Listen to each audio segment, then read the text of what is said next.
This is all wrong. I shouldn't be up here. I should be back in school on the other side of the ocean. Yet you all come to us young people for hope. How dare you! Boring. Boring. Boring. Okay, you got into it. Don't tell us what we're going to feel. We're trying to solve a problem. Don't tell us what we're going to feel. I'm not telling you. Because you're in no position to dictate that. That's exactly what you're doing. You're in no position to dictate what we're going to feel.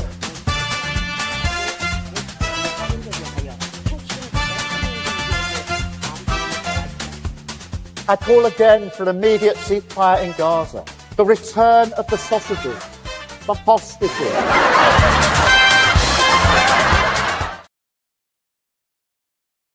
Greetings, one and all. I want to complain. I want to complain about the BBC. But before that, please do like and subscribe to Unprecedented TV, the place that tries to bring you the facts and our opinions. But now the twain shall meet. If my point of view, I'll tell you so.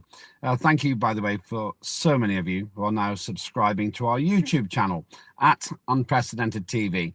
And do please enjoy the archive, which has got hundreds and hundreds of programs, most of which haven't passed their shelf life yet. Now, let me complain. This is a personal, short, sharp appeal for common sense.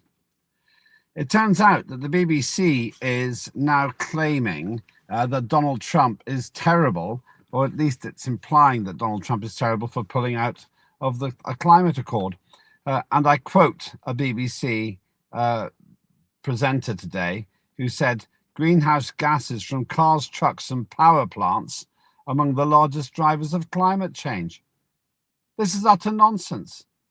Cars, trucks and power plants amongst the largest drivers of climate change. Now, let's think about this.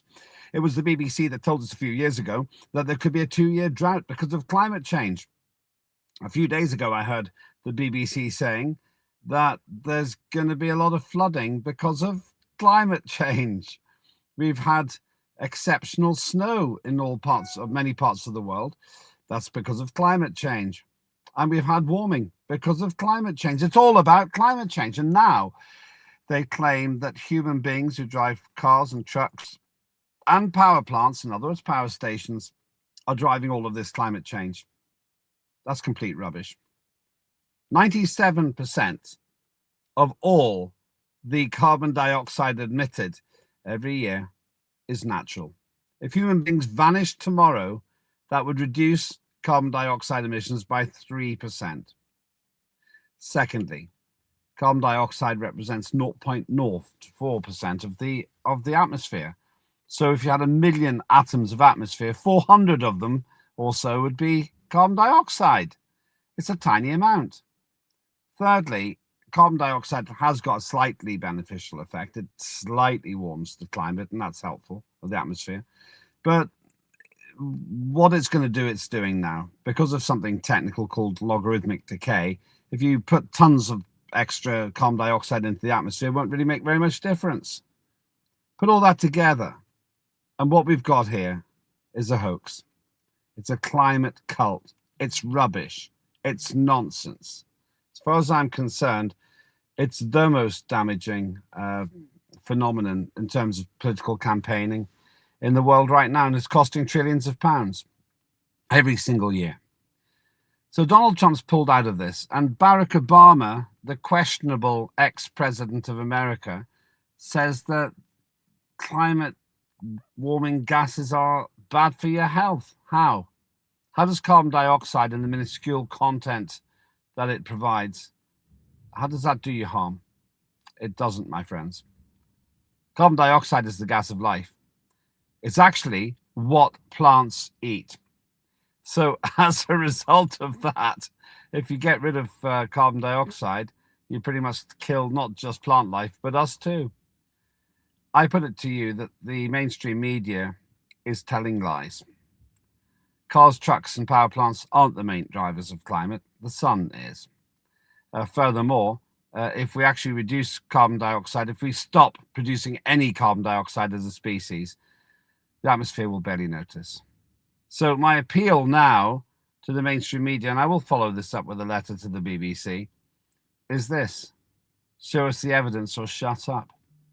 At this point, I'm sorry to say, the climate is perfectly well, but those idiotic countries stupid enough to try to reduce their carbon dioxide emissions are handing the keys to the global economy to others.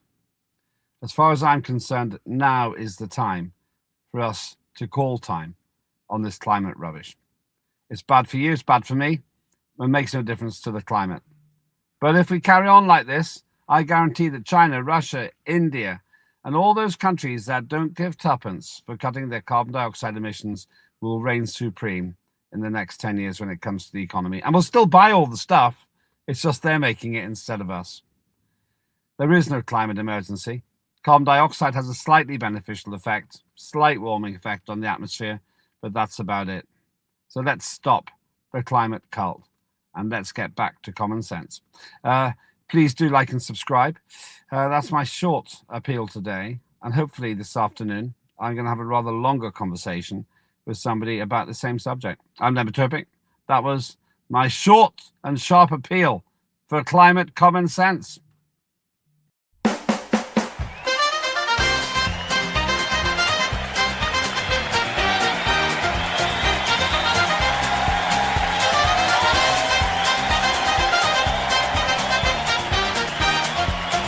Immediate ceasefire in Gaza. The return of the sausages.